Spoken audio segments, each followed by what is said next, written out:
हर हर महादेव। स्वागत है आपका मेरे यूट्यूब चैनल अटल पथ 74 में। फ्रेंड, जैसा कि मैं ये रेलवे क्रॉसिंग पर ये सारे वीडियो बना रहा हूँ और ये एक सीरीज़ चली आ रही है रेलवे क्रॉसिंग पे। और साथ ही रेलवे से जुड़ी जितनी भी चीज़ें हैं रेल क्रॉसिंग से लेकर चीज़ों तक, तो उन सब पे मैं आपको लाइन वाइज वीडियो दे रहा हूँ। तो आप प्लीज़ मेरे वीडियो को 20 से मत देखिएगा, क्योंकि अगर आप 20 से देखेंगे तो आपको सच में कुछ समझ नहीं आएगा।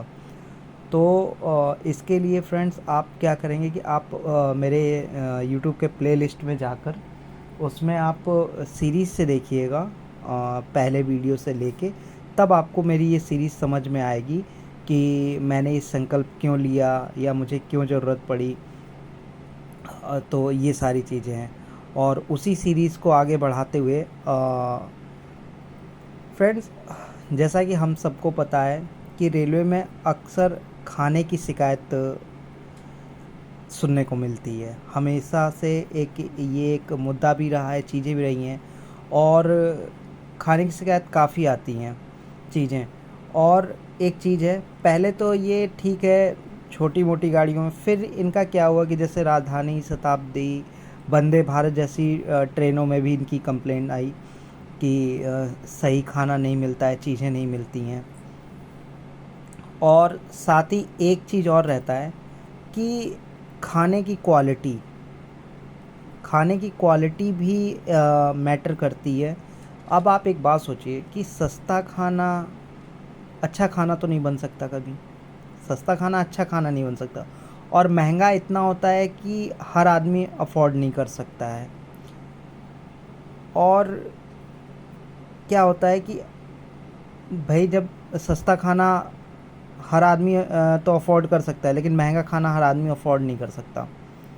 और ये महंगे खाने जो है वो तो भाई महंगी ट्रेनों में मिलता है, या फिर अगर आप वहाँ पे देख लीजिए कि जैसे बहुत सारे स्टेशनों पर चीज़ खाने के लिए होते हैं, वो भी महंगा खाना देते हैं।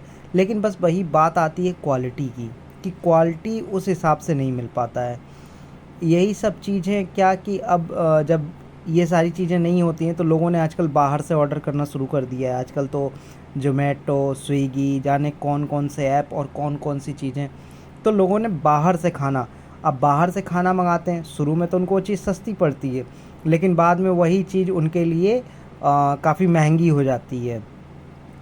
तो अब इसके लिए मैंने यही यही चीज़ सोची। पहले तो आइए मैं इस पे बताता हूँ कि आप सबको पता है कि रेलवे हमारे देश के लिए कितनी महत्वपूर्ण है। ये हम सबको पता है कि रेलवे हमारे देश के लिए क्या मायने रखती है। ये हम सबको पता है कितनी महत्वपूर्ण है, कितनी चीज़ें। अच्छा, एक चीज़ और है कि साथ ही सबसे लंबे रूट की ट्रेन है। सबसे लंबे रूट की ट्रेनें होती हैं, सबसे बेस्ट होती हैं, अच्छी होती हैं, सेफ़ होती हैं, और यूँ कहूँ तो औरों से तो सही होती हैं। तो मेरा इसमें ये कहना है कि एक चीज़ और, कि हर व्यक्ति सबसे पहले कोशिश करता है कि मैं रेलवे से ही जाना पसंद करता है। बहुत कम लोग होते हैं जैसे उन्हें बस या और चीज़ों में, लेकिन कोशिश आदमी की हमेशा ये रहती है कि नहीं यार, ट्रेन से जाते हैं, क्योंकि एक ट्रेन का सफ़र थोड़ा अलग ही होता है। और एक चीज़, क्योंकि ना, रेल सिर्फ एक रेल नहीं है, एक सफ़र नहीं है। यह वह चीज़ है जो वो आदमी बता सकता है जिसने इसमें ट्रैवल किया हो, चीज़ें की हों। अच्छा, साथ ही वो कमियां भी बताएगा, साथ ही वो अच्छाइयाँ भी बताएगा। तो मुझे जो समझ में आता है, जैसे मैंने अभी मुझे लगा कि खाने में शिकायत होती, फिर इसके ऊपर मैं क्या बेहतर कर सकता हूँ वो भी मैंने इसमें लिखा हुआ है। लेकिन बीते कुछ समय, या यूँ कहें कि रेल में खाने को लेके हमेशा से एक समस्या बना हुआ है। रेलवे में हमेशा से एक खाने को, आजकल तो ये क्या बोलते हैं, उल्टे सीधी चीज़ें। मैं एक बार टूंडला स्टेशन पर मैंने एक पेटीज़ लिया था, और जब वो पेटीज़ मैंने मतलब एक बाइट जब खाई मुंह में, तो ऐसा लगा जैसे मैं पत्थर खा रहा हूँ। तो 2 मैंने ली थी और भूख बहुत तेज़ लगी थी। और भी चीज़ें थी, तो और बाकी फिर पैकेट्स वाले हो जाते हैं जैसे चिप्स, नमकीन, बिस्किट। तो ये तो पेट तो नहीं भर सकते हैं, बस हाँ कुछ देर की आपकी भूख शांत ज़रूर कर सकते हैं। लेकिन मुझे ये लगता है अगर आपको एक घर जैसा और फ्रेश खाना मिले और थोड़े अच्छे आपके बजट में मिले, देखिए बहुत सस्ता खाना, फिर आप उसकी क्वालिटी आप खुद ही समझ जाइए कि अगर मैं आपको 10 रुपये में छोले चावल दे रहा हूँ, तो आप समझिए कि 10 रुपये में छोले चावल में मैं क्या ही, आप इस चीज़ को तो थोड़ा समझिए। और सबसे ज़्यादा जो समस्या होती है रेलवे में, जैसे लंबे रूट की जो ट्रेनें होती हैं उसमें स्लीपर और जनरल इन दोनों की हालत थोड़ी खस्ता होती है। यहाँ थोड़ी बिक्री ज़्यादा होती है क्योंकि और गाड़ियों में तो कह नहीं सकते, लेकिन बाकी प्रीमियम गाड़ियों में क्या है कि एसी में उनका अपना खाना आ ही जाता है, एसी वालों का। और ये सारी चीज़ें हैं, लेकिन वो भी खाना उस हद तक फ्रेश नहीं होता है जिस हद तक एक आदमी सोचता है। तो यूँ कह लें कि बीते कुछ टाइम से या ये चीज़ तो ये रेलवे में एक समस्या होने, फिर चाहे सस्ता खाना हो या महंगा, सस्ती ट्रेन हो या महंगी, दोनों में समस्या सेम ही है एक तरीके से। बस ये क्या है कि जैसे H1 है, ये सारी चीज़ें तो इनको हाल के हाल सारी चीज़ें मिल जाती हैं। तो ये सिर्फ H1 अगर छोड़ दें तो बाकी का खाना अगर देखें तो उस हद तक फ्रेश नहीं मिलती है। एक चीज़ और है, साथ ही ट्रेन के अंदर मिलने वाली सारी चीज़ें गलत भाव में बेची जाती हैं। ये भी एक मुद्दा था, तो मैंने सोचा इसको ऐड करता हूँ कि क्या होता है कि जैसे कभी आप देखिएगा, और मैंने तो 15 रुपए की चीज़ 20 रुपए में ख़रीदी है। और ये मैंने एक बार मगध में ट्रैवल किया था, इटावा टू दिल्ली। तो क्या हुआ कि उस टाइम पे मतलब उसमें काफ़ी भीड़ थी, तो उस टाइम पे वो लोग क्या कर रहे थे कि सादा बोतल तो दे ही नहीं रहे थे, सिर्फ बर्फ़ वाली बोतल थी उनकी, और वो चार्ज कर रहे थे। अब आदमी मजबूरी में क्या करता है, क्या हम कंप्लेन करने जाएंगे, जितना मैं कंप्लेन करूँगा उतने में तो बहुत सारी चीज़ें हो जाएंगी, और 5-10 रुपए के लिए कौन कंप्लेन करता है। तो मैंने ही नहीं, वहाँ जितने भी लोग थे उन्होंने दिया उस चीज़ को। तो ये चीज़ें तब होती हैं जब आपका ना कुछ ऐसा समय फंसाओ चीज़ें हो, तब आपसे गलत सलत पैसे लिए जाते हैं। कुछ तो अभी आप वीडियो भी आते हैं, जैसे स्टेशन पे ही वेंडर लोग गलत सलत चार्ज करने लगते हैं पैसा, कि 5 रुपए के बिस्किट को 15 रुपए में बेच रहे हैं, 10 रुपए में बेच रहे हैं, सॉरी। तो ये सारी चीज़ें हैं, और इतना फिर कोई ज़्यादा, और फिर कोई होता है बहसबाजी करता है, चीज़ें करता है, लेकिन उन्हें करना, क्योंकि उन्हें पता है कि सब मिले हुए हैं आपस में, कहाँ कंप्लेन करने जाओगे। तो ये सब मिल बांट कर करते हैं ये लोग। और और साथ ही ट्रेन के अंदर मिलने वाली ये, क्योंकि उनको पता है आप नहीं ख़रीदोगे तो यार कोई और ख़रीदेगा, हम नहीं ख़रीदेंगे तो कोई और ख़रीदेगा, और नहीं ख़रीदेगा तो ज़रूरत पर तो सब ही ख़रीदेंगे। इसी बात का फ़ायदा उठाते हैं। जैसा कि मैंने अभी आपको शुरू में ही बोला कि मान लीजिए एक बोगी के अंदर लगभग 80 से 90 लोग ट्रैवल कर रहे हैं, क्योंकि इससे कम तो करते नहीं हैं, सीट एक की होती है, 3 आके बैठ जाते हैं। तो मान लीजिए एक बोगी में 80-90 लोग ट्रैवल कर रहे हैं, तो उसमें से मान लीजिए 50 लोग ना खरीदें, लेकिन 30 से 40 लोग तो खरीदते हैं। अब वो 30-40 लोग 5-10 रुपए के लिए थोड़ी ना बहस करने जाएंगे ये लोग। और यात्री ये सोचकर शिकायत नहीं करते कि कौन इन सब में पड़े, इसलिए ये लोग गलत सामान और गलत भाव दोनों करते हैं। ठीक है, रेल के अंदर खाना की शिकायत की वजह से लोग बाहर से ऐप के ज़रिए महंगा खाना ऑर्डर कराने लगे, क्योंकि सस्ता खाने की क्वालिटी सबको पता है। जैसा कि मैंने अभी आपको बताया, सस्ते खाने की सबको क्वालिटी पता है, और अच्छी ट्रेनों में ही थोड़ा बहुत अच्छा खाना मिलता है, वो भी H1 सेकंड AC यहाँ तक। अब हुआ क्या कि लोगों ने ऐप से, उन्होंने मोबाइल उठाया, जोमेटो, स्विगी और जाने कौन कौन से ऐप और चीज़ें, शुरू में तो क्या हुआ कि उनको सस्ता खाना मिल गया उस ऐप के ज़रिए, लेकिन बाद में जब वो ट्रैवल करने लगे तो उसी का थोड़ा थोड़ा पैसा बढ़ने लगा। क्योंकि एक बात आप सोचिए, आपके सीट तक 100 रुपये में खाना कैसे पहुंच जाएगा? जो बनाएगा उसकी लागत, जो आपको वहां तक पहुंचाएगा उसको आप कुछ देंगे, उसका पेट्रोल है, उसको कमीशन, सारी चीज़ें, ये सब मिलाकर तब आप तक कोई थाली पहुंचती है। अब एक बात सोचिए कि अगर मैं कैलकुलेट ही करने बैठ जाऊं तो अब आप सोच के देखिए कि कितना आएगा। 100 रुपये की थाली पे आप पेट्रोल और उस बंदे का कमीशन और आपके सीट तक, अब वो रेलवे के अंदर और एंट्री करेगा।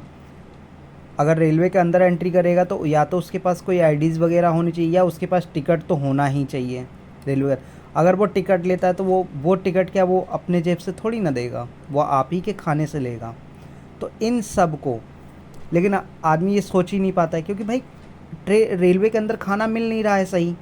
अब करे क्या, आदमी बाहर से ऑर्डर कर रहा है। तो मैंने ये सोचा कि चलिए वो मैं बताऊंगा। और सबसे बड़ी बात है कि जैसा मैंने पहले भी कहा कि सस्ता खाना कैसा ही होगा ये आप सबको पता है। कानपुर में मैंने एक बार एक सब्जी चावल लिया था, वो चावल कच्चे थे, सब्जी में तो हल्दी और चीज़ों का पता ही नहीं चल रहा था। तो काफ़ी चीज़ें हैं ऐसा। आज भी रेलवे में खाना एक मुद्दा है, सच में। आज भी लोग ये सोचते हैं कि यार, तो मैंने इस मुद्दे को देखा, रेलवे में खाने को लेकर काफ़ी विवाद भी उठा, इसी वजह से लोग बाहर से ऑर्डर करने लगे। कई बार सबसे अच्छे और सबसे बेहतर ट्रेन में खाने को लेकर भी विवाद उठा, जैसा कि अभी मैंने बताया भी था। और ये चीज़ें कि अच्छी गाड़ी, बेहतर गाड़ी, जैसे राजधानी, शताब्दी आपकी और वंदे भारत, ये सब चीज़ों में भी खाने को लेके सवाल खड़े हुए, चीज़ें हुई। जैसा कि मैं पहले कहा कि रेल अपना बजट बनाती है। एक बात, जैसा कि मैंने हर बार आपको एक चीज़ बोला है कि रेलवे हमेशा अपना एक बजट बनाती है कि उसको ये करना है, उसको वो करना है, हर चीज़। तो रेलवे हर चीज़ के लिए नहीं सोचती है इतना। कुछ चीज़ें वो बाहरी लोगों को दे देती है, क्योंकि सब कुछ रेलवे को करना संभव नहीं है। तो रेल या तो किसी को खाने का टेंडर देती है, ठीक है, जैसे सामने वाले व्यक्ति को दे देगी, किसी होटल को दे देगी, आपको दे देगी आप जब जाएंगे तो। और होता क्या है, इस बीच में कुछ अफसर कमीशन के चक्कर में, चीज़ों के चक्कर में वो ऐसे ऐसे लोगों को टेंडर दे देते हैं जो, भाई अगर मान लीजिए, एक बात सोचिए, कोई व्यक्ति कैसे भी करके कमीशन से, चीज़ों से उसने वो चीज़ ले ली, तो वो आदमी कोशिश तो करेगा ना कि जितना उसने कमीशन दिया है, जितनी उसने लागत लगाई है और जितना उसका गया है, उससे दुगना वो वसूल करे। क्योंकि इनका भी एक टाइम लिमिट होता है कि आप इतने टाइम तक, अगर फिर आपको दोबारा से चीज़ें भरनी पड़ेंगी, फिर दोबारा से सारी चीज़ें, तो क्या वो दोबारा से कमीशन नहीं देगा? तो वो आदमी आपके अच्छे खाने और चीज़ों के लिए क्या ही सोचेगा? आप खुद सोच के देखिए। इसके लिए रेलवे को बस एक चीज़ होना चाहिए, रेलवे को, कि रेलवे ऐसे लोगों को जैसे अफसर वगैरह के हाथ में ना रखे। इसके लिए सीधा एक कुछ ऐसा बनाए जैसे कि ईज़िली किसी आदमी को वहाँ पर अपना चीज़ें खोलने को मिल जाए। तो जब कमीशन बचेगा, जब तकलीफ़ें बचेंगी, तो आदमी कोशिश करेगा कि हाँ, वो चीज़ें अच्छे से अच्छे लोग चीज़ों तक पहुँचे और लोगों को अच्छा खाना मिल सके, ठीक है। लेकिन कुछ लोग ज़रा सी लालच में, अब मैंने अभी एक चीज़ बताई, अब उन्होंने इधर पैसा दिया, उधर पैसा दिया चीज़ें की, तो अब उनके अंदर क्या लालच नहीं आएगा? और ऐसे ही लोग ज़रा सी लालच में हो, और वो चाहे बड़े होटल हों, चाहे छोटा होटल हो, चाहे बड़ा आदमी हो, चाहे छोटा, थोड़ा बहुत तो लालच सबके अंदर होता है। मैं कितना जहर बेच देते हैं इससे दूसरों को, और साथ ही अच्छे और महंगे लोग भी। देखिए, मैंने जैसा अभी बताया कि कभी कभी ऐसा करते हैं सिर्फ अपने फ़ायदे और अपने होटल के लिए। भाई मान लीजिए कि कोई होटल है, उसको रेलवे की तरफ से मिला कि भाई हमको आपके यहाँ से 200 डब्बे चाहिए या 5000 डब्बे चाहिए। तो उस 5000 डब्बे में तो वो कुछ तो अच्छे भेजेगा, लेकिन कुछ में वो लालच दिखाएगा। क्योंकि उसको पता है कि भाई इतना जब मैंने कमीशन दिया, जब मैंने चीज़ें की, तो कहीं ना कहीं मुझे भी तो वसूल करना है। तो ये सारी चीज़ें मुझे लगी।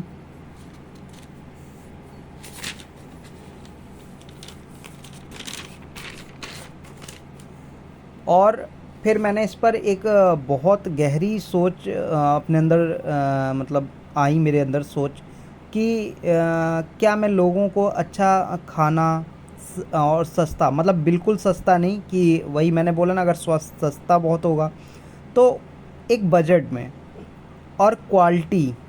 सबसे बड़ी बात, एक चीज़, सस्ता खाना एक तरफ, क्वालिटी एक तरफ। इस सस्ता से आप बिल्कुल सस्ता मत समझ जाइएगा, क्वालिटी दे सकता हूँ। ज़्यादा सस्ता तो नहीं, लेकिन हाँ सस्ता खाना। मैंने पहले भी देखिए यहाँ लिख दिया है कि ज़्यादा सस्ता तो नहीं, लेकिन हाँ सस्ता आपके बजट में। तो इससे क्या होगा कि लोगों को बाहर से ठीक है, उनका मन है वो ऑर्डर करा लें, लेकिन मेरी पूरी कोशिश रहेगी कि लोगों को एक बेहतर खाना और दे सकूं। तो मैंने सोचा कि रेलवे को के अंदर फ्रेश खाना, ना कि बासी खाना, एक टाइम सेट हो कि इतने टाइम में ये खाना ख़राब हो सकता है। क्योंकि हमारे यहाँ भी अगर जैसे घरों में खाना बनता है, तो अगर जैसे सुबह बन जाता है, हम लंच टाइम में ऑफिस में खाते हैं, तो 3-4 घंटे का गैप हो, 5 घंटे का गैप हो, तो उस दौरान वो खाना बन के रेडी हो जाए, तो लोगों को बिल्कुल फ्रेश खाना मिले, एकदम फ्रेश खाना, और उनके बजट में मिले। तो रेलवे को कभी भी खाने की शिकायत, मतलब जो रेलवे को हमेशा एक चीज़ सुननी पड़ती है, तो रेलवे को वो चीज़ नहीं सुननी पड़ेगी कि खाने को लेके कभी उसको नहीं सुनना पड़ेगा। ये मेरी सोच थी।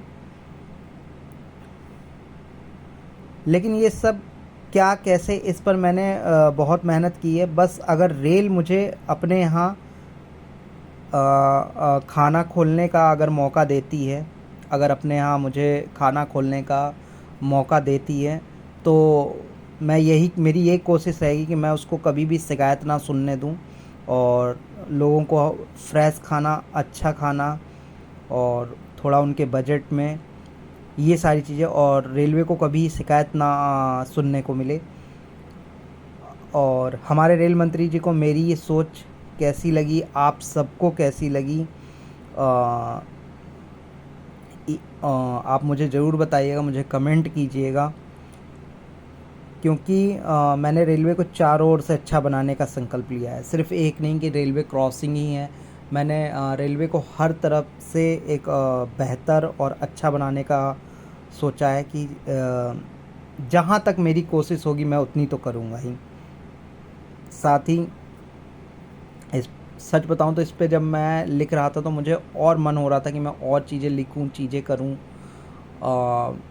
लेकिन वही चीज़ें सिर्फ लिखने से नहीं, चीज़ें होने से। तो अगर मुझे ये मौका मिलता है तो मैं ज़रूर इसको बेहतर बनाने की कोशिश करूँगा। और साथ ही मैंने इस पे काफ़ी चीज़ें सोची हैं कि इससे रोज़गार भी बढ़ेगा अगर मुझे रेलवे की तरफ से ये मौका मिलता है तो। और साथ ही अगर आपको मेरा ये वीडियो अच्छा लगता है, और एक चीज़ मैं कहूँगा, मैं मोबाइल को हाथ में पकड़ के ये वीडियो बनाता हूँ, तो अगर कभी कोई गलती हो जाए, कोई चीज़ें ना दिखे या कोई चीज़ें, तो आप मुझे उसके लिए थोड़ा सा माफ़ कर दीजिएगा। कि क्या है कि कभी कभार कैमरा हिल जाता है, कभी कभार कहीं मैं कुछ बोल रहा होता हूँ तो चीज़ें, तो उस चीज़ को आप प्लीज़ माइंड मत कीजिएगा। और मुझे कमेंट ज़रूर आप कीजिएगा, आपका कमेंट ही मेरी ताकत होगी कि आप मुझे बताइएगा मैं क्या बोलने में मिस्टेक करता हूँ, या लिखावट में, या जो भी आपको जो लगे, एक बार आप कमेंट ज़रूर कीजिएगा। तो और मेरी सोच, अगर इन सब चीज़ों को अगर आप छोड़ दीजिएगा एक बार, लेकिन मेरी सोच कैसी है वो ज़रूर मुझे बताइएगा। और एक चीज़ जो कि हर बार मैंने आपसे कहा है और अभी भी कहूँगा, और हमारे रेल मंत्री जी से भी बोलूँगा कि अगर उनको मेरी ये सोच और आप लोगों को मेरी ये सोच अच्छी लगे, और तो आप लोग ज़्यादा से ज़्यादा मेरे वीडियो को व्यूज़, लाइक, शेयर, सब्सक्राइब कीजिएगा। इसे इंडिया का नंबर 1 चैनल बनाइएगा। और मेरा चैनल है अटल पथ 74 @ और धन्यवाद।